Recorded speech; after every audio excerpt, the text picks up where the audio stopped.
What's going on, everybody? Sorry, I'm still sharing this. What's up with the audio? It sounds kind of weird to me. Maybe it's just me. Maybe it's just me. Sorry, I'm still sharing something to the Facebook feed. Here we go. There we go.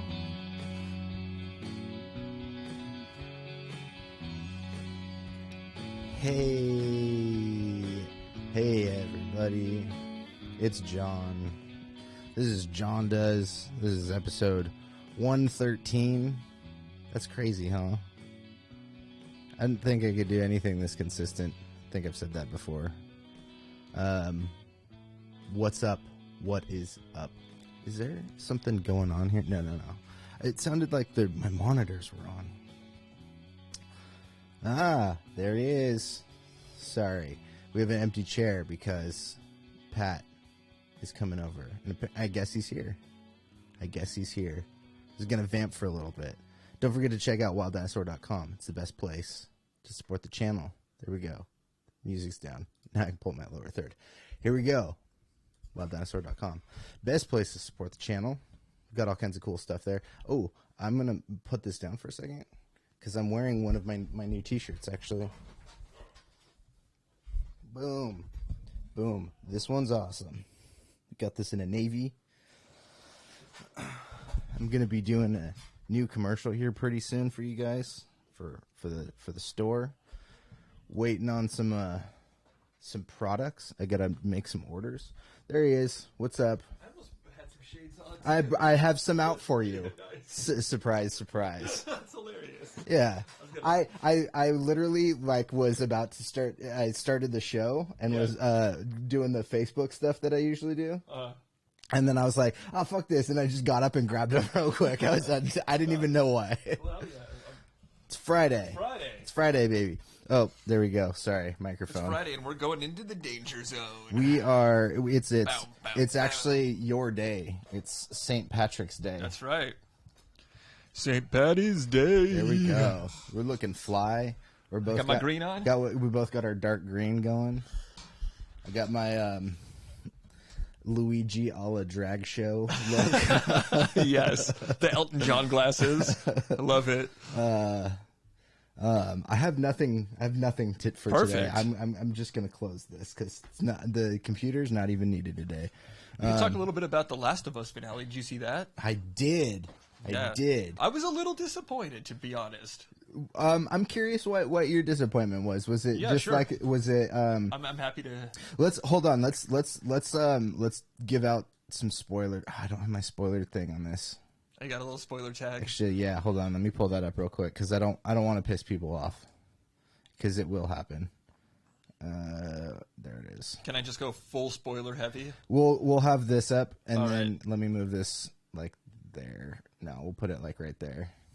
We'll put it so it's like your t-shirt. Sure, yeah. All right, there you go. So spoiler warning for The Last of Us. We're going to talk about this for a little bit. We're going to talk about The Last of Us finale and kind of just the overall season. Yeah, so let's start out with the finale because that happened recently. Let's go with it. All right, yeah, so last weekend was The Last of Us finale on HBO. Yeah. The Last of Us being a post-apocalyptic show based on a video game from Sony.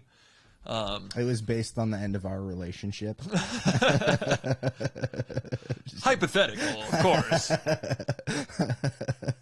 I'm Joel, he's Ellie. I would see it no other way. Yeah. Yeah, but I think in general, okay, so the finale. Yeah. What did you not like about the finale? I don't want to go through like a recap. It's not that I didn't really. It's not that there was a lot that I didn't like. It was just like that's it. Like, is that it? Oh yeah. Okay, that's fair.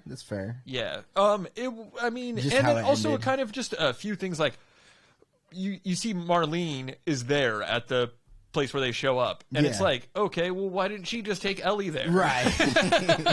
Yeah, she was do you know what hell this man has been through to get her to this destination? She was like, I need you to take him like across the country, or take Ellie across the country, and then all of a sudden she's like, hey, guess what? I had a helicopter the whole time. It's like Gandalf and the Eagles.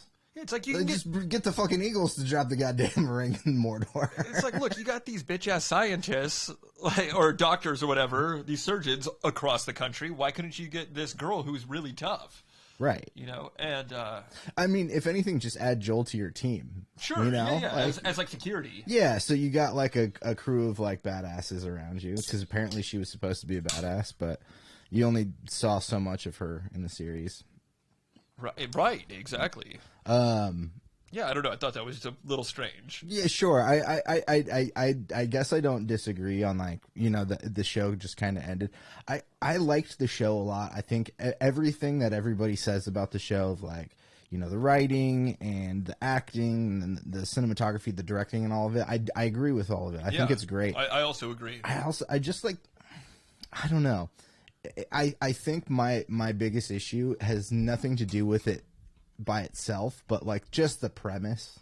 I think I mentioned this the other day, of like, I'm a little bit over post-apocalyptic, like we had an outbreak or something happened and humanity's trying to survive. Like, those are cool stories and those are stuff that I grew up listening to. Yeah. But like, we just lived it, and like since then there's been like 10 times more of that kind of content.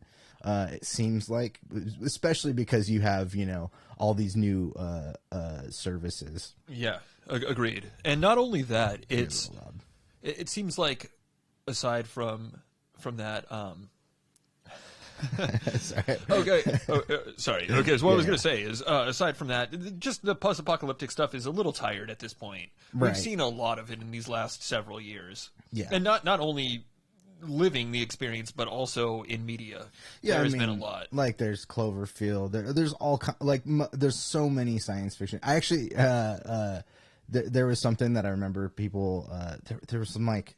I think it was a Chinese like science fiction post-apocalyptic thing, and people were pulling clips of it because they were like, this was like a couple of years ago too. They were like adamant that like the whole coronavirus was like fake, and like the Chinese predicted it like a couple of years before, because it's straight up like the disease in this whatever movie it was like it was the same thing. It was this sorry, I'm forgetting what kind of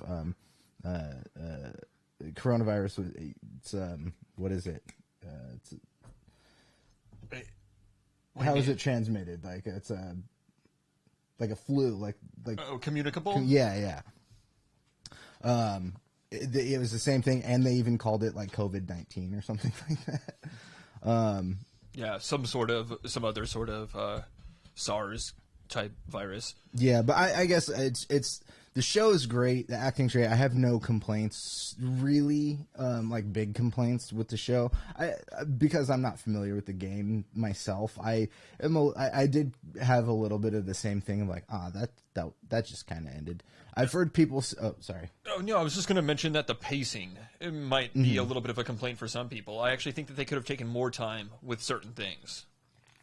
Right, so like each episode is a different city, a different scenario, a different circumstance. Yeah, and I guess they are gonna. They didn't say 3 seasons. They said they are gonna spread out the second game over multiple seasons. So that could be 2 and 3 or 3 and 4. You know, I don't know how many seasons they're gonna end up doing, but they could have done that here too. Like your first season could have all good. Like maybe ended when they got to like Tommy, you know, his brother or something like that, and then like the next season, that was Grand Junction or whatever it was. Yeah, and then the next season. Although I do think in comparison to like the video games, like I've heard some people say things about not having enough like zombie stuff in there, and I do get that, but I think they did play it right with this show, because you don't want to overdo it. Agreed. With something like that, and you do need more of that within a game, because it's, you know, interactive, and like you got to fill up story points with like, let's just go blow up a bunch of zombies, or, you know, whatever. Yeah. In a video game, but in a show, it's you need a little less. I thought that you know, so I'd heard some criticisms about, you know, how he does the like hallway scene where he's like taking out everybody. Yeah, it kind of has like a video game feel. Yeah, except for they did it. I think I thought the way that they approached it was the right way for television, where it wasn't just like a first person. Like they didn't go like, oh, you know, like. I remember, I think you were like seeing Joel at the. Like right, the camera was focused on him, Joel, like center. Yeah. There were some shots where you get some like first person views and stuff like that. But the idea was like it was slowed down. The audio was like kind of muted. There was music. It was more about like Joel's mindset and what he's trying to do. I'm going to save this girl. That more so than like we need to have a big ass action scene here, which I thought was tastefully done. Actually, I'm going to save this girl that I couldn't stand at first, but ended up falling in love with. That's also a little tropey, right. But I thought that it was done well. Yeah. That aspect. I mean, it's tropey, but those are also like those are things that are a little bit different for me. That's a little bit different than like an apocalyptic thing, because like the human nature of people, like it's just who you connect with and how you see like one broken person and another broken person connect. And like, you know, in this it's a father-daughter type relationship, and it could be that with like a friendship or, you know, a mother-son or even a romance or something like that. Those are things that I think connect this in stories. But like the post-apocalyptic trope where like we just humanity just survived the pandemic. Like there's a lot more premises we can go with than this at this point, I think. What was the when he just said when he said mother daughter made me think of the competition that Buster and Lucille entered. Oh yeah. What was that called? I forget. It's like Mother Boy or something. Yeah, like Mother Boy. I think is what it was. There's like sailor costumes for yes. Those are awesome. It's supposed to be like a little kid and his mom, and it's this full-grown adult.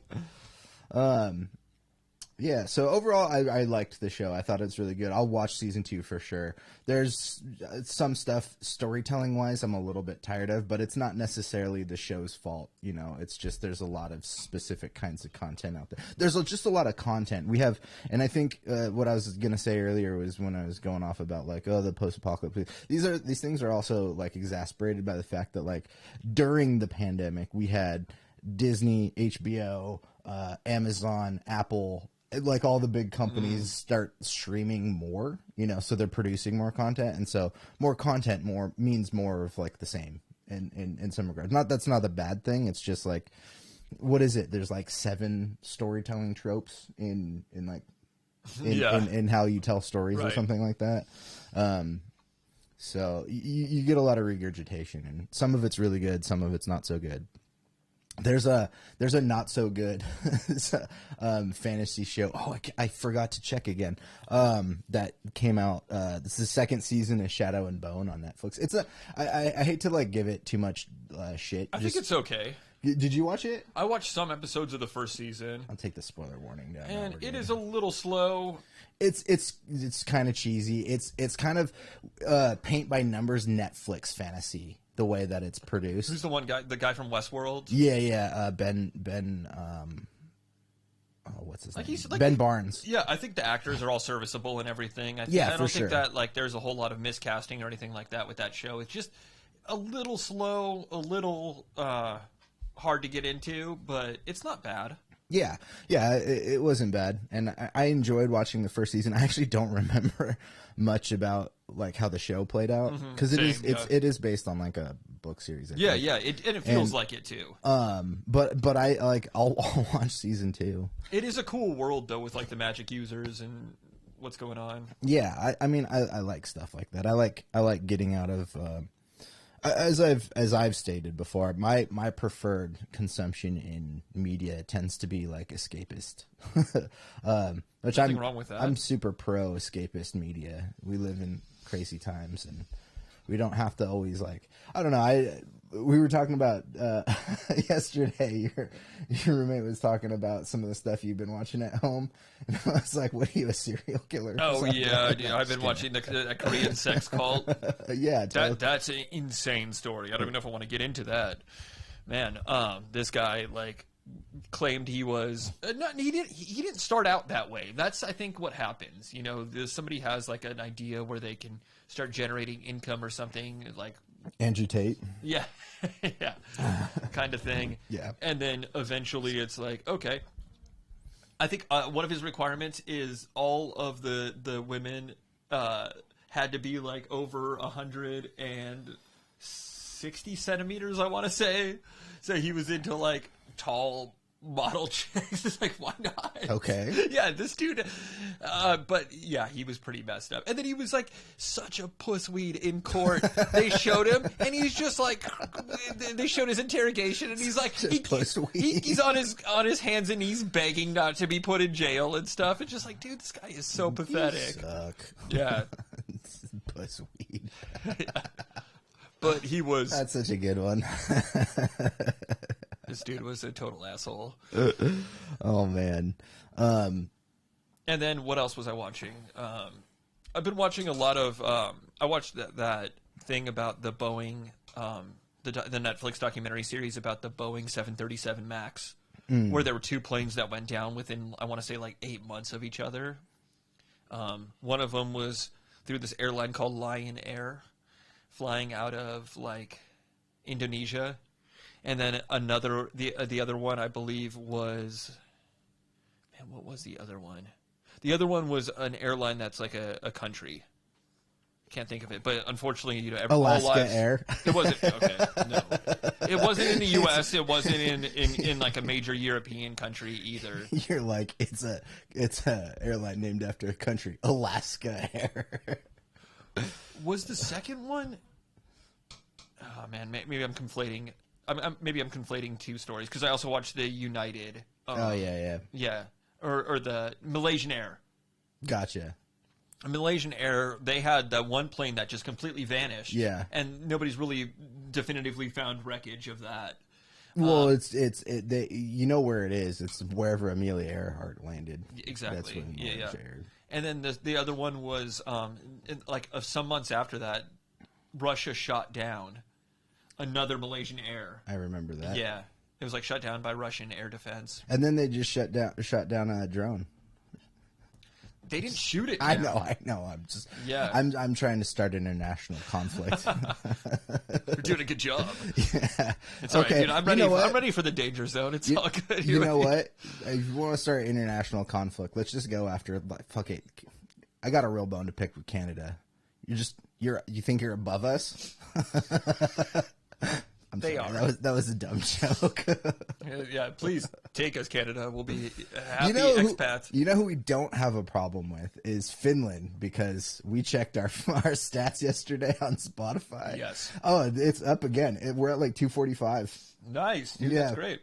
One of our tracks has like has the most amount of plays from New Pants too, and most of them are from Finland. So thank you, Finland. Big shout out to all you homies out there in Helsinki. Ginkgo Momoa has become the national anthem. That's right. And we're here for it. No, I spent most of the day working on organizing some things. I was starting to tell them, because I did a botched Wild Dinosaur ad for this episode, but I started to tell the audience here, all 0 people watching currently, about I'm organizing the next commercial, which I'll probably start shooting in the next couple of weeks, week or two maybe. I got to order a couple of things. And then Jay's going to be back in the area in like 2 weeks. All right. For a month. I don't know if we'll get him back on the show or not, but I definitely want to hang out with him at some point. And there was some other shit I was doing. Oh yeah. I'm gonna update the website again. Jay doesn't know this, but I've started putting together a list of work for him to do for the website. So I'm gonna have at least one new design, probably pretty soon. So stay tuned. If you haven't, if you want to see that stuff before it gets to the store, go follow me on Instagram. It's where I post all my. Do you make sure to say _Wild Dinosaur? Wild underscore dinosaur? At the underscore wild underscore dinosaur. Because you can't underscore dinosaur enough. Dude, those RTS strategy battles or whatever that we were watching last night were pretty insane. Yeah. The one that was like 2,000 dinosaurs versus that was like great. 5 tanks. The tanks won. Oh man, the orcs, they just got slaughtered. Yeah. What was it, like 7 million orcs? Right. Or no, those were demons, right? It was No, like, there was one that was like 7 million orcs versus like 200 tanks. Yeah. And the tanks won. The tanks won. Yeah, because the orcs have clubs. How you beat a tank with a club? That's all I want to know. Well, there is one tried and true strategy, and it's the Axel Foley strategy. Is you take the club and you stick it in the tailpipe. Oh yeah, right. That always works. But with a tank, you got to just like jam the club into the barrel of the and cannon. then it fires, it blows up the tank. Yeah, that's how you do it. Super cartoon. I've seen that in movies. Seen that in animated movies, baby. I saw that back in Nam. Seen that in video games. Yeah, the Viet Cong did that too. Yeah. I don't know. I don't think we had tanks in Vietnam. I was just gonna say That would have been. We might have. I just don't. I don't think. Would have been a bad strategy. I don't know. You would have had a tank through the jungle, climbing mountains and shit. It's like Dude, napalm was brutal though. It seems like that would have been like the filming of the Werner Herzog movie. Fuck, why am I forgetting? So the one he did. Are you familiar with many of his movies? No. Oh, okay. I know the Grizzly Man. Oh, okay. Well, he's got some stuff from like back in the 70s that is like. He worked with this guy. Was it Klaus Kinski? I think is his name. I think you showed me some documentary type footage about the making of one of the films with that. Is that light? No, it's that light. No, it's that light. Yeah. It's the room light. Will you hit the switch over there? See if that helps. I didn't even want to take my glasses off for this, but stupid lights. Okay, it's a little darker, but that's fine. There's plenty of light to light us. It's a little darker, but it's fine because we have shades. Yeah, and also I got those sweet background lights to give us a little mood lighting. It's actually it actually feels a little bit better to me. Yeah. But I've seen a little bit of the behind the scenes Werner Herzog. You showed me, I think, some of that stuff. Well, there was one of the films that he shot with Klaus Kinski was they shot in the jungle. Yeah, and they had a boat that they literally had to like move it up a mountain by hand.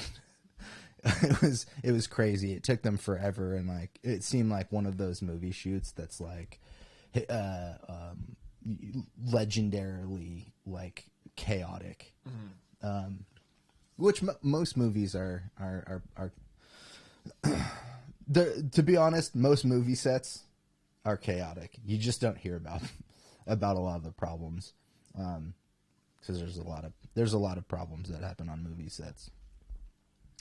What were we talking about? I was kind of sidetracked from something. Oh, we were talking about those battles. Those crazy battles. Well, I was doing a plug first, and then you dropped in on the battle stuff.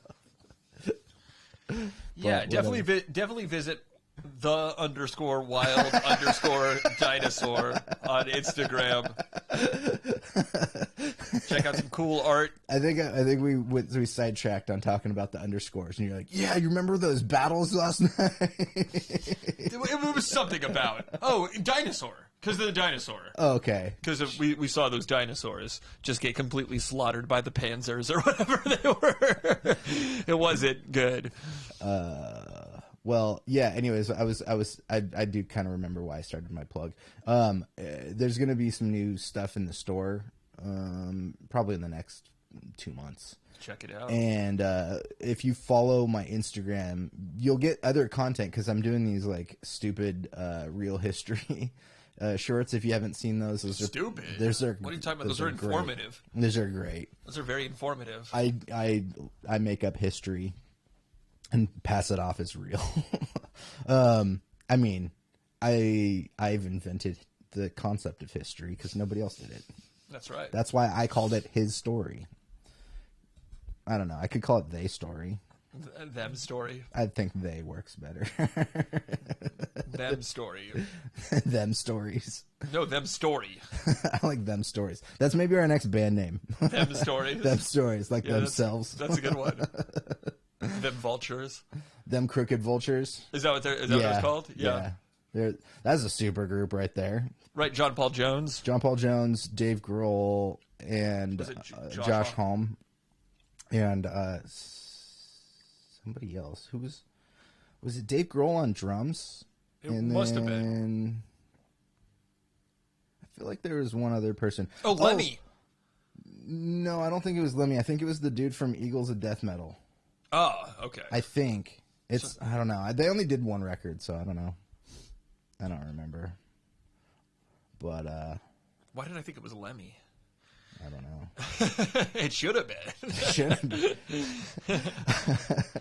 I mean, if you got John Paul Jones, like, you don't need Lemmy. I mean, they're both great bass players, but I would prefer to have John Paul Jones in my band than Lemmy, even though Lemmy, rest in peace. Mm-hmm. I do love those Rickenbacker basses, though. That's what he played. Yeah, that was just like... He had like a signature... I don't know. He might have had a signature model, but that was like the signature brand bass. Those are really nice. Always played. That 5-string that you were playing at Sam Ash was pretty nice. But I mean, I'm still glad you went with your jazz bass. I walked in to Pat and I went down to Hollywood so I could buy myself a bass because they had way better options down there for bass guitars than here where we're at. Yeah, it's like you have the flagship Guitar Center and the flagship Sam Ash right across the street from each other. Right next to each other. So we went there and I was like testing out. So we went to both shops, I think, for that one. Yeah. And I walked in thinking like the one bass I don't want to buy is a jazz bass. You had that lower end jazz bass for years. Yeah, and I just like I really wasn't into, I don't know, there's part of the style of it too that I was like, I just want something else, and I got fixated on the Rickenbackers, and that I think that's one of the reasons why I went down there is because they were the closest store that had Rickenbackers in stock. With the Sam Ash, yeah, and so I was like, let's go check that out, and I playing it, and I was like, yeah, this sounds cool, and then the dude at the store was like, yeah, but have you tried this one? And he pulled down that bass that I had back there. It's the Fender Jazz Bass Ultra, American made Ultra, and it's the Texas T like paint job, which is like it's like a dark greenish black thing that like glitters when you look at it. It's hard to see it in like a picture. Yeah. It's but you look at it up close and you're like, what the hell? It's beautiful. And then you got that like metal, I think it might be aluminum, like pit guard, gold pit guard. It's beautiful. I love it. Love that bass. It sounds so good. It's definitely the best bass I've ever owned, which I haven't had many basses. I've had a lot more guitars than basses, but it's definitely the nicest bass I've ever had. And I don't use that bass amp as much as I would like to. I have this cool little bass amp. It's one of those Ampeg like mini stack things. It looks like it should be a full stack. Like the picture when I was looking at it online looked like it was probably, like a full stack, but it's like up to my hip. Something like that. It's great. It sounds great, and the head for it. There's a XLR out. XLR out makes it super easy to record. That's great. Through the bass head. Yeah. It's awesome. It's freaking awesome. Probably one of the instruments that you're going to have for life. Yeah, for sure. Yeah, that and that Jazzmaster for sure. Yeah. Basically, that whole rack of guitars, I have zero plans on like doing any, like getting rid of it all. I do need to put an extra string on that. I did go to one of the local like mom and pop shops recently because I needed to get. I always do this with my 12-string. Is the 12-string packs, the high E strings are like the highest E, not the highest, but they're pretty high. They're pretty thin, if you will. And so I almost always, because you have to do two of them. So what a 12-string is a duplicate. Once you get into that high E and B, those low string, they're just the same string doubled up. All the other ones are octave apart. And And so I almost always break one of them while tuning it. And so I just went in there to go see. Most guitar stores sell single strings. And I went in there to go get single strings. They're like, we don't have single strings. I'm like, I had to pay $9 for a full set of strings. But because of that, I didn't finish stringing it. I was like, damn it, I don't want to open a full pack just to like string this one stupid string. It's a little bit of my OCD there, though. Because it's a pack of 12 strings, and you leave that shit open for long enough, they start rusting. I've had that happen. Like I've had that happen with guitar strings too, because I don't really play guitar, so I had like some extra strings, and when I looked at them, I was like, this is garbage now. You know, I forgot to ask you. Was it last weekend you were gonna jam with your coworker? Oh yeah, I ended up not. Oh okay. I was gonna see it because he's the one that left that. Was it Ibanez? That crappy Ibanez. Yeah. Don't let him hear you say that. Don't. He knows. He knows. That's why he left it there. Yeah, I don't think he cares about that guitar. So, but that's cool. I mean, does he have any other ones? Yeah. What's he got? Do you know? I think he has like a more expensive Ibanez, like a higher end. Like there's some good Ibanez guitars. I used to have a couple Ibanezes. Yeah, I think a lot of like metal players use Ibanez. A lot of like hard rock metal type stuff, and I think that's kind of like where he was at before, but he doesn't really play that style anymore or anything. Bummer. But you know, I also Ibanez makes some good basses too. You've jammed with him a couple times, obviously, because he left the guitar at your house. What kinds of stuff does he do when you guys are like playing together? You know, just like kind of riff. We haven't really done a whole lot of. We haven't recorded anything or. Well, I know. I'm just curious, like when you guys, because we've worked together on a number of things, but I don't think I've seen you work with anybody else on anything. So I was just curious, like what your process is when you sit down with him. Was it like you show him like beats you have or stuff? That kind of stuff, and then just like it says show him some techniques and. Bust out the old metronome. Yeah, bust up. See, like, hey, you think you could lay something down over this, and then you maybe just like jam for a little bit, but nothing that we've recorded yet. Sadly. Oh, that's fine. You don't have to record everything. I mean, I think it's better that you guys, come up with stuff and work on it before recording any of it. It's usually the good move to do. One of them, and not to say that you can't just record stuff, but. Especially when you're like just like working with somebody for the first time. Stupid camera. Every time it goes to sleep, it just like it dips. When I first started making electronic music, I always thought like, oh, I got to record this, I got to save this. Now I record and save way less.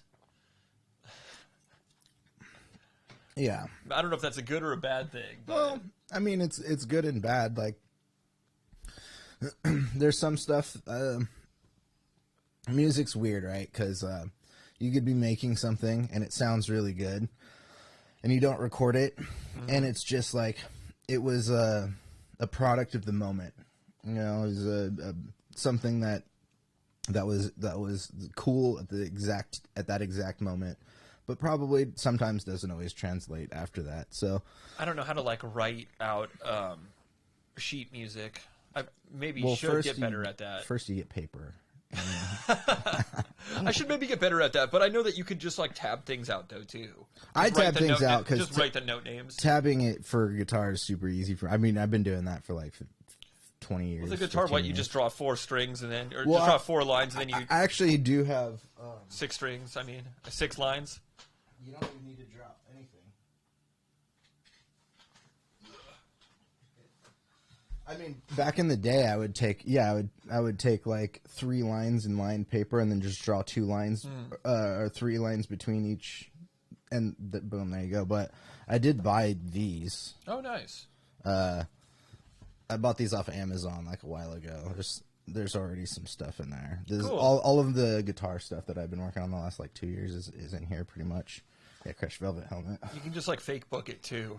But, fake books where they just like have chords. Yeah, but these are great because it has like you can put your chord up there, and then you can tap stuff out. So that is like nice. Major key or your key and whatnot. But yeah, when you're jamming stuff, like, write down what you're doing. Yeah. Right, making notes for anything is always good. I don't do it enough. Yeah. Well, remember I told you didn't you get a notebook to keep like in your I have studio? it out there now, but I haven't been out there that much. The few times I have been out there recently, you've been over.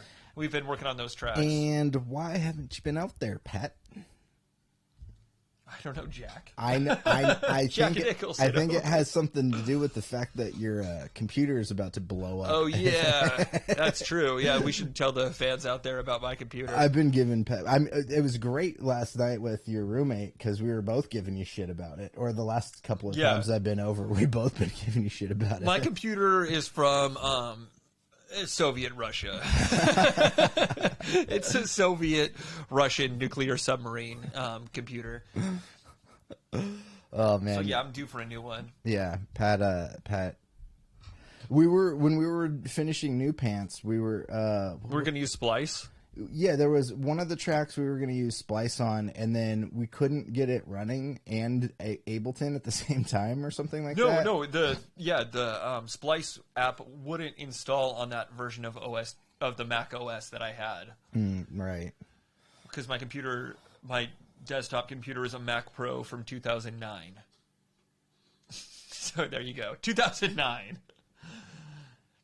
If it sounds like 14 years ago, it's because it was. Because it was. Oh, man. Does it have its driver's license yet? No, it's only 14, dude. Well, it did just go through it like a bar mitzvah recently. Yeah. It's been mitzvahed. It's been mitzvahed. Bat mitzvah. I've never been to one, the bar mitzvah or bat mitzvah, but I would. A quince? Yeah, nobody's ever... Oh shoot, Q. Kenny Loggins. That's what we're saying. Bow, bow, bow, bow. What's up, Derpy? Man. So yeah, Pat's got to get a new computer so we can start his OnlyFans.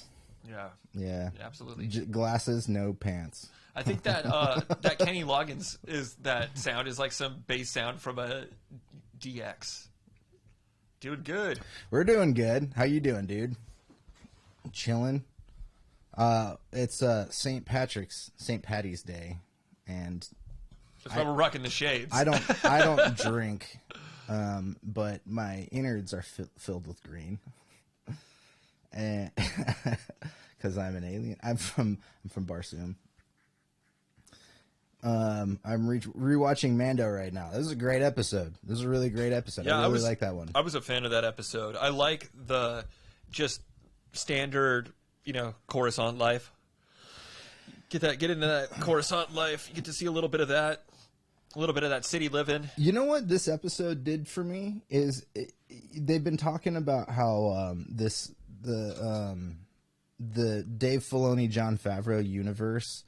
There's going to be a lot of connected stuff, like it's crossovers and stuff like that, and this episode, for the first time, really showed me the formatting that they're doing.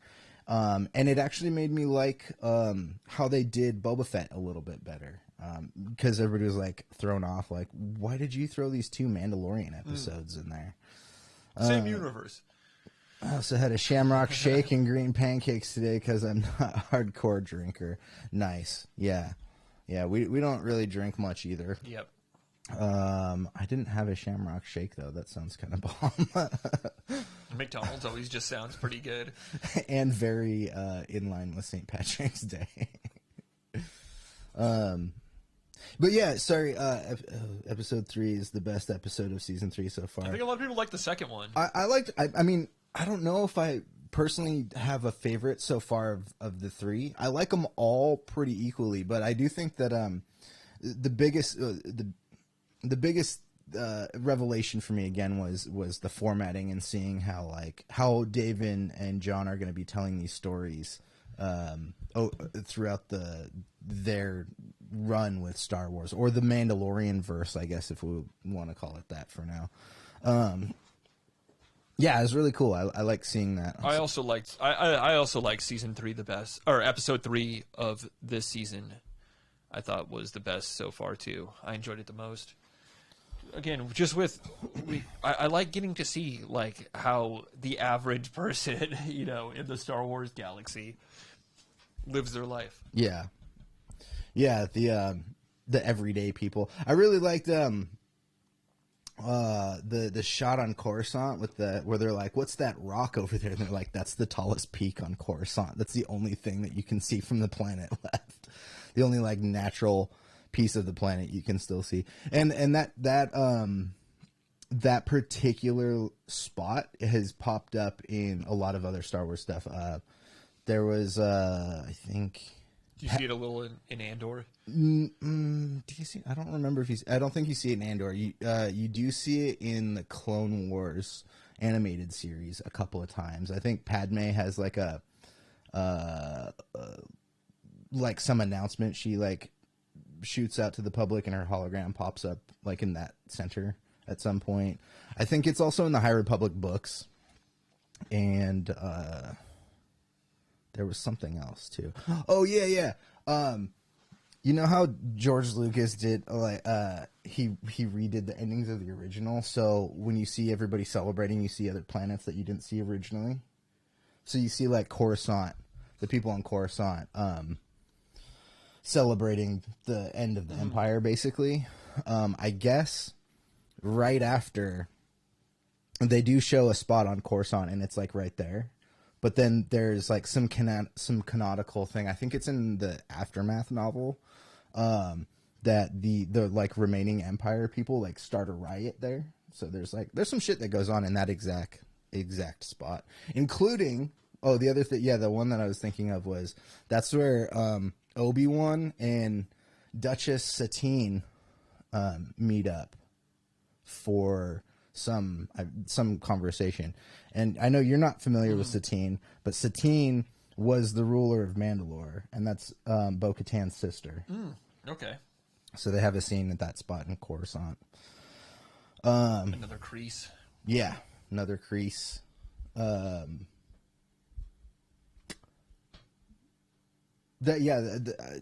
man, I loved all that the Mandalore stuff from Clone Wars. There's because Duchess Satine, there was almost a relationship with Obi-Wan. They have history, and so Obi-Wan almost had like a relationship. Interesting, yeah. Esque thing with her. Are Jedi able to have a relationship? They're not supposed to, and that's one of the reasons why Anakin, like they talk about Anakin, is like he formed an attachment that other Jedi didn't, and that his love for Padme was used as manipulation against him to lure him to the dark side. Because he knew that she was going to die. Yeah, because he could like see that she was going to die, and he's like, she can't die. I don't want her to die. And then she dies. There was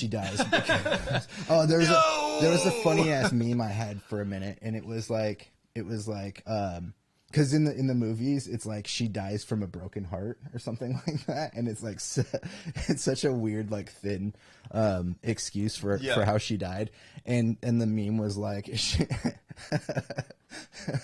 she didn't die from a broken heart. She died because she missed the dopest lightsaber battle in all the galaxy or something like that. Because that last one's crazy. That's the one where they're like flipping their lightsabers around, staring at each other like, whoa, doing like color guard shit. When he tells him he has the higher ground.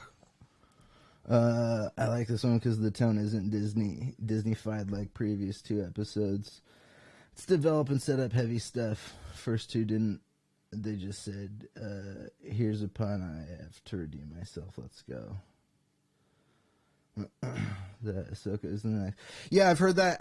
The rumors stem from the fact that Dave Filoni wrote the next episode. And so, yeah, a lot of people are assuming that. Yeah, I don't know. I think... I don't know. There's a lot of different parts of Star Wars, and I think there's a lot of room for a lot of different storytelling, and I don't know if I kind of, oh man, I don't even know how to say this.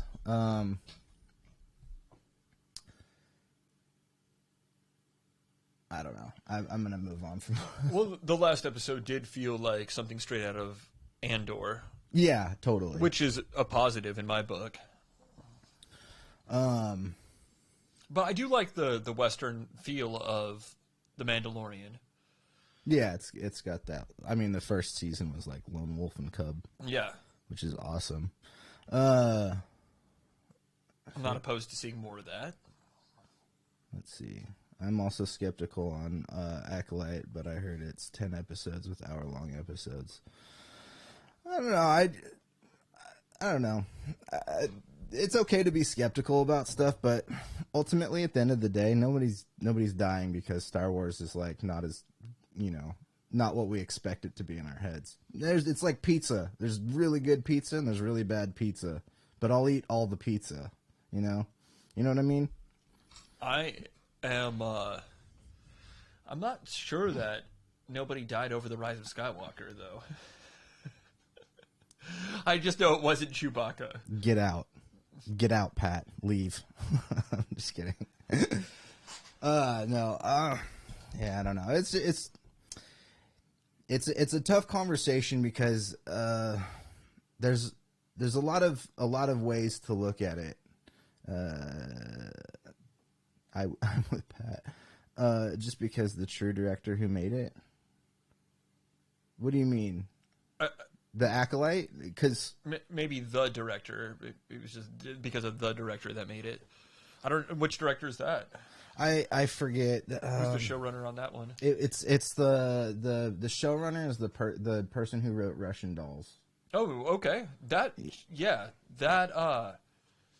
show's weird, pretty wild, pretty existential.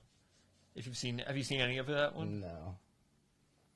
Here, vamp. It's just a little hard to watch because you have to watch just knowing that that Natasha Lyonne is just gonna die like every episode. Yeah, Leslie Headland. Yeah. Interesting. She looks familiar. Yeah, Russian Dolls, sleeping with other people. I don't know these. I'm curious what you don't like about this director. Oh, and Kathleen Kennedy. I mean, Kathleen Kennedy's made some bad moves, but she's also made some really good ones too. And also, here's the thing: George Lucas destroyed Star Wars before Disney did. So, I don't know. Yeah, George Lucas just I don't know if he really knew where to go with. No, he didn't. He was most everything that he did was flying by the seat of his pants. He had no idea what he was doing. He made some cool characters for that first trilogy. He wrote some cool characters, and then he spent like 15 years writing the sequel trilogy, and then nobody said no to him, and it turned out like kind of shitty. Russian Dolls. And another hot take from John. George Lucas is a shit director, by the way. He fucking sucks at directing. Like you say, he doesn't know how to direct dialogue. No, John or Dave involved. I mean, I kind of agree with Derpy on this one about the prequels being more watchable than the sequels. Oh yeah, I'm not saying they aren't, but like George Lucas wrote the prequels. That's all I'm saying. I know he did. Yeah, that's all I'm saying. I know. I don't know. But I mean, as a kid, because I was like 12 when Episode 1 came out. Yeah. And I remember just loving that and having the best experience. It's like there's new Star Wars after what was it? It was at least 15 years. More than I think. When did Return of the Jedi? When was Return of the Jedi? Return of the Jedi came out in 83. 83, right? So it was about 15 years later when episode 1 was 99, so 16 years. Yeah. And that was pretty awesome. The marketing was insane too. Oh man, I was super pumped for all that shit. Well, remember the people? I had friends that kept those Pepsi cans.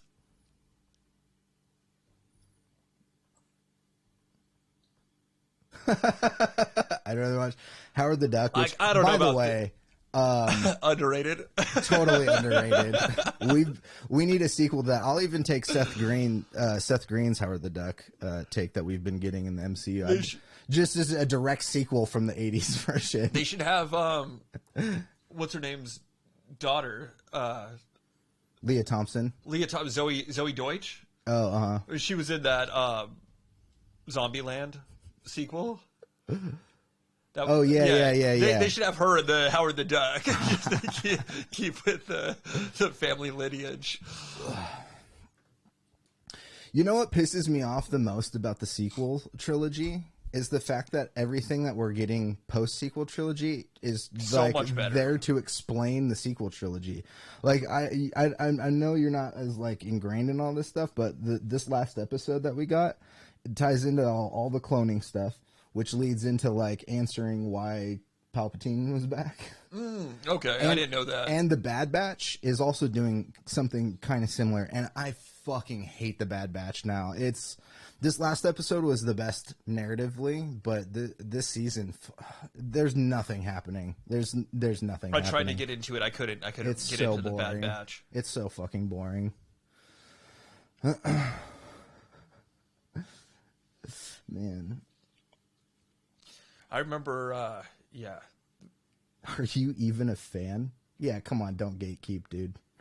There's no need to gatekeep here. Yeah, everyone is welcome to be a fan in Star Wars. You can like Jar Jar Binks and still be a fan. You can like Star Wars Resistance. You can like Bad Batch. If Bad Batch is the only thing you've ever seen and you like it, you're a Star Wars fan. Doesn't matter. Hey, Jar Jar got a bad rap. Justice for Jar Jar. No, I'm just kidding. I would take a Jar Jar series. You know what? Since Dave Filoni wrote the next episode, maybe we go back to Naboo and Jar Jar's there. There is like a story of what happened to him afterwards, where basically he just becomes like a homeless like street performer. Jar Jar does? Yeah. Makes sense. Talk about a tragic ending. Wasn't he kind of just like one of Boss Nass's like, or was he a prisoner? Jar Jar, before he joined up with Obi-Wan and no, they Qui-Gon. just. If I remember, it's been a while since I watched the first. If I remember correctly, they just like stumble upon him somewhere. Okay. Yeah, he's not like I don't think he's a prisoner. And then he might accompany them to meet Boss Nass.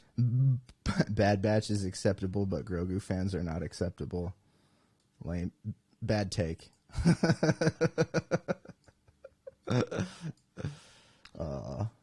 Everybody that was just a big thing. Everybody fell in love with, as they call it, Baby Yoda. I think those who watch it for Grogu and want nothing to do with Star Wars' lore. Who cares? Who fucking cares? Does it hurt you at all? No, it really doesn't. I mean, let's be real. George Lucas hurt you more than any of these people that like Grogu. That's all I'm saying.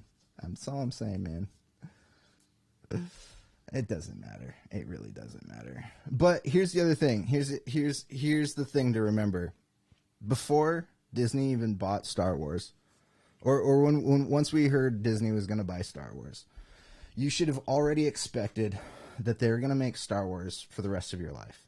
And when they make something like that, when you invest something like that, you have to make a lot of stuff. And we're seeing this. Like, they're giving us Star Wars that some fans want, and then some fans, some fans want, like, political stuff. Some fans want, like, mythical lightsabers and lore and stuff like that. And some people just want to see, like, cool stories happen in this, universe. And there's room for all of it. Mm. Yeah, I think we can all agree that the original trilogy is pretty fantastic. I do think that the newer stuff, though, the show, like Andor, Mandalorian, that stuff might be the best that we've seen so far. But that's there's some really good stuff. That's the evolution of Star Wars. You can see. You have the hindsight of seeing what worked, what didn't work. You can kind of draw on that. And who knows what's going to work? Who knows what isn't going to work? Andor's the best content for Star Wars in recent years. I don't disagree. I think Andor's really good. Even Mando, yeah. I think Andor and Mando are two sides of the same coin. Like, for older fans that grew up on the original trilogy, it really did come down to, I like political stuff and space battles, or I like Jedi and some of this other stuff, the Force and all that. And Mando and Andor are both of those. It's better than Mando for you? Yeah, I mean, there's a lot of people that love Andor. I don't know where it sits for me. I personally think I like Mando a little bit more because I'm more into the mythological stuff. Dude, I've seen the Star Wars Christmas special like 6 times throughout my life, which nobody should do ever.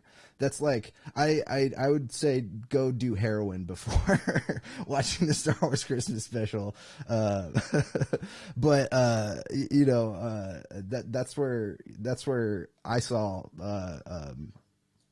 well, it's not where I saw Boba Fett for the first time, but when I started to really appreciate things more, that's when I was like, oh, this is where, these characters started. Yeah, I don't know. I really like a lot of the Force stuff and Jedi stuff, but I also really like what they're doing in Andor too.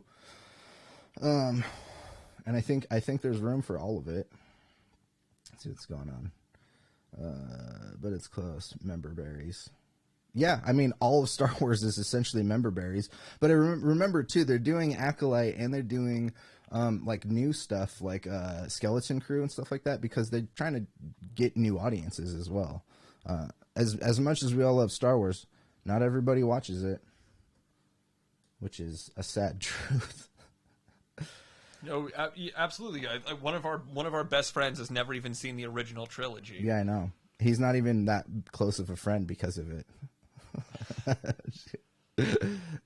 Andor was totally member berries. There was a lot of stuff in there. I mean, member berries is a broad term because when you say member berries, it's picking at individual nostalgia. So nostalgia for like people that grew up in the 70s. I mean, the Imperial dudes had sideburns. That's totally member berries. They did all kinds of stuff like that. If you're going to look at it like that, but it also isn't. I do agree that it is like more original than just going back to like what the sequels did. Let's revisit these same characters again. But all of Star Wars has to have a bit of that like member berry element for like people to attach themselves and be like, that's true. This is Star Wars. Yeah. Like the entirety of Disney making Star Wars at this point is absolutely just mining on the fact that all of us have nostalgia for it. Not everybody, like I just said, not everybody watches Star Wars, but there's a huge fan base over like multiple generations at this point, like 4 generations at this point, of people that have varying degrees of attachment to Star Wars. So I don't know. Literally all of Star Wars is member berries in my opinion. But doing things like Andor and doing things like Acolyte and Skeleton Crew, and even what Dave and Dan are doing with the Mandalorian stuff, it does progress and expand the universe. So I think Disney is starting in this direction of like not having to rely on that all the time, on just like the original trilogy stuff all the time, because we're almost a decade into them. No, we are about it. When was it? 2014? Yeah, we're about a decade into Disney owning Star Wars now. So they're going to have their own member berries, in like 10, 20 years when they're still making Star Wars for people. They're going to start leaning into like, oh, you remember the Mandalorians? Remember Din Djarin from like a long time ago? Yeah, that dude was badass. My favorite of the sequels is The Last Jedi. Yeah, I guess your favorite movie is The Last. So what would it do if it was? I mean, it's not. I do like half of that movie. Half of that movie makes some sense, and half of that movie makes no sense. And I think the reason that The Last Jedi has as much backlash as it does is because the movie that came after it literally shit all over it. Like, yeah, it didn't continue the same. That is a Lucasfilm problem of not having a cohesive story. But Yeah, no, The Last Jedi is not terrible. I actually think the stuff with Luke could have worked well. You know, like people like, why would he be all pissed? Well, there's reasons for him to be pissed. They didn't execute him well or really write him well, but I see. I disagree with that. I think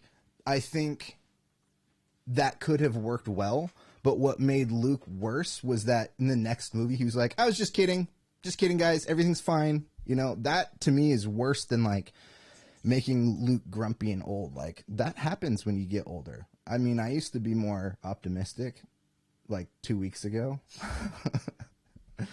And then I fell out of bed and I had to get a hip replacement, and I have to use Depends regularly. What pissed me off was him throwing his father's lightsaber off the cliff. He already had another lightsaber. I mean, who cares? No, I mean, that could have worked better if you explained, or if you've given him that the Leia thing in space. That scene also plays hard for me as well. I'm not a big fan of the scene. They could have done that in a different way where she's not Mary Poppins in space. Yeah, that was a little weird. Yeah, I mean, you could have had her like an explosion happen and like part of a door fall on her or something like that, and she like uses the Force to stop it or something. I don't know. There's right. It's also because we've never seen anybody else do that in Star Wars. Right. Yeah. Yeah. But like Vader ejects and he just floats. But we're just coming off of Guardians of the Galaxy, and Disney's like, we want to use these like floating in space graphics as much as we can. Also, let me just drink alien milk. Well, they pretty much do that in the original. You don't see what they drink mostly in the original trilogy, but like, I don't know, the space drinking, the space milk drinking stuff. The shot itself of him being like, and it's just like green coming down his face was super awkward too. No, I think some of these issues within the movies are very easily solved. These questionable decisions, different camera angles, or like a different take in the writing. But again, the biggest problem for me comes in the sequel to it, Episode 9, when like they just disregard everything in that movie. My biggest problem with The Last Jedi is the fact that all of the side characters their goals amount to nothing.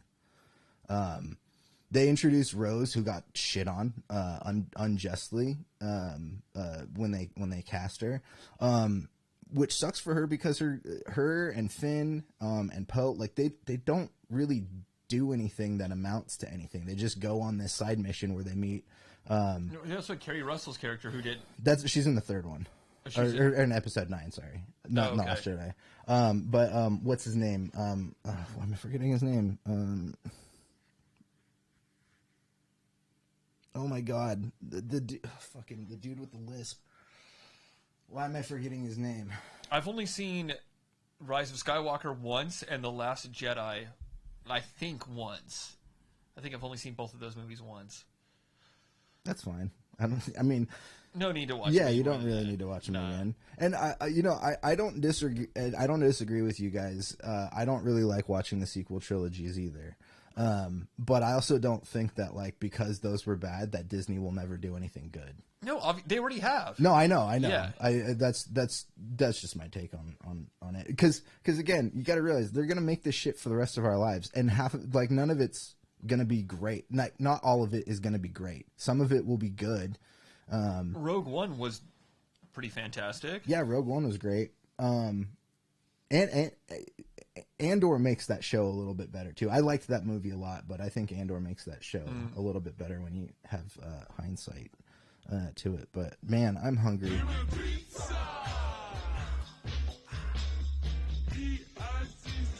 Get some green pizza. Green pizza? Yeah, some green sauce. What about pasta? Ooh, fish sticks.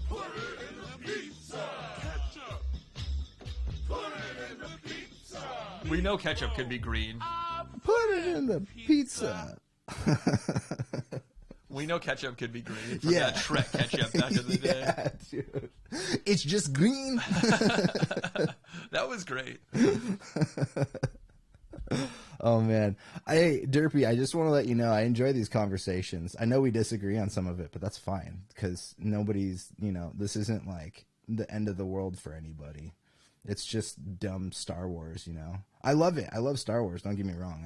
I've always loved Star Wars, but these conversations are great because it's always really cool to see what other people appreciate or like, both of us, like we were saying earlier, we were, junior high, and then early high school when those movies and the prequels came out, but those are your movies and that's cool. Actually, I do have a friend whose favorite character is Jar Jar. Like, no joke. She grew up watching the prequels originally too, and she grew up liking Jar Jar. I disagree with that as well. Jar Jar is annoying, and a lot of some of George Lucas's takes on aliens were basically just like stereotypes on various minorities. But whatever. You want to know what my favorite Star Wars movie is? I think Derpy's already gone, but whatever. If you want to know my favorite Star Wars movie, tune in next week and I'll let you know. No, do you have a favorite Star Wars movie out of the ones that you've seen? Yeah, I mean, we were just talking about how I thought Rogue One was Rogue good, One's your favorite? No, I think Empire's my favorite. Okay, yeah. That's a pretty I mean, I shouldn't say unanimous because, like I was just saying, there's like multiple generations of Star Wars fans. Oh man, I remember seeing the Empire when it was re-released in like 90. Oh yeah, when they re-released it. I want to say it was like 97. Yeah, that was so good. I went to the theater and saw all three of them, and I dressed up as I was in karate at the time, and I had a black karate gi, and I like flipped it inside out and went to the see. My favorite, here we go, my favorite Star Wars movie, Return of the Jedi. I went to go see that re-release in, 97, 98? Yeah, it was not. I think it was they were all released in 97, I want to say. I dressed as Jedi Luke in his black outfit. It was such a bummer because we went to see A New Hope, and it was sold out. So we ended up seeing the Beautician and the Beast instead with Fran Drescher. Fran Drescher, yeah, yes. I remember. Fran Drescher, I think Timothy Dalton was the love interest. Yeah. He was like some Eastern European ruler. It sucked. Oh man. Well, it's like 7:10. You wanna get out of here? Let's do it. You feeling like we accomplished anything today? Nah, but yeah, that's fine. No, this is another fun. We had nothing planned. Just kind of getting into. Yeah, it was whatever. nice having this talk about Star Wars, even though I didn't really contribute too much. No, that's okay. Well, that's the other thing too is this is the kind of community where I have a certain degree of knowledge. There's people that know more than me about Star Wars. There's people that know less than me, and I think all of these conversations are good because Derpy and I seem like we have a pretty similar knowledge base of Star Wars. And it's always good to hear third party opinions too. Third party opinions. What is this? An app? It's a good app name. Third party opinions. Yeah. It's a new band name. No, I like it because look, this is all content. It's all just entertainment that we absorb. We all have varying degrees of opinions on all this stuff, and it's just fun. The world kind of sucks around us, so at least we have. All of the complaints we have about various shows and stuff like this. We live in the peak time of entertainment content so far. So much stuff out there, but. Anyways, we'll talk about some of that stuff later. Hey, before we get going, don't forget to go over to Instagram. And, Pat, you want to help me out with that? Yes, what absolutely. Is it? _wild_dinosaur. Yeah, I'm just saying, you can't underscore that enough. That's my No, the whole thing's that's my new underscored. favorite joke. And then also, of course, you need to check out wilddinosaur.com because it's the best place to support the channel. That can. Get yourself some swag.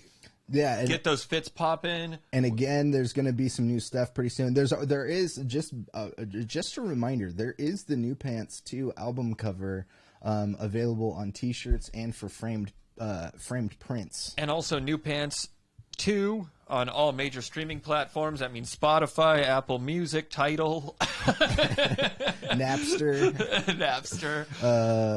The one that we aren't on is Bandcamp. Yeah. That's the one that we're not on. I do put out my Wild Dinosaur stuff on Bandcamp. Bandcamp is a cool thing. Who did I see that just got banned from Bandcamp? Tim Pool. Yes, Tim Pool just got banned from Bandcamp. Did you? There was you probably haven't seen it yet, but Anthony Fantano did a top 5 reasons why Tim Pool got No, banned. I haven't seen It's it. really funny. I'll check that out. Yes, Big shout out to Anthony Fantano. I happened to have caught that earlier today, and I was like, what the hell? But yeah, so check out the website. It's the best place to support the channel. There's already a new design up from the New Pants. release of Yeah. the New Pants 2. So go listen to that. There's on this channel, there's the Ginkgo Momoa music video that we did. Give that a watch. Little- it's little under 2 single. minutes. Yeah, it's like 1:40, something like that. We appreciate the views. Yeah, so there's all kinds of stuff. And the last thing I like to do is there's a link in the description. If you feel comfortable doing it, I highly suggest donating to Planned Parenthood because they're pretty awesome. And yeah, that's just something I think is great. And Pat better agree or he's off. He's not my friend anymore. Do you think donating to Do you Planned- concur? 50 cc's of adrenaline. Do you concur? I concur. All right. Well, yeah. Go check out my website. Go check out my Instagram and donate to Planned Parenthood because they're bad ass. And have a great weekend. Yeah, maybe we'll see Pat Most next importantly. week. Who knows? If Pat doesn't come back, maybe I'll do some more live jamming like I did last week because that was pretty fun. We'll see what happens. Yeah, I had a good time doing that. All right, guys. Have a good weekend. Peace. Don't drink too much tonight. And if you do, don't drink and drive. Just drive. Just drink and Just drive, baby, drive. Just drink and Red Flyer. Or what is it? Yeah, Radio Flyer. There we go.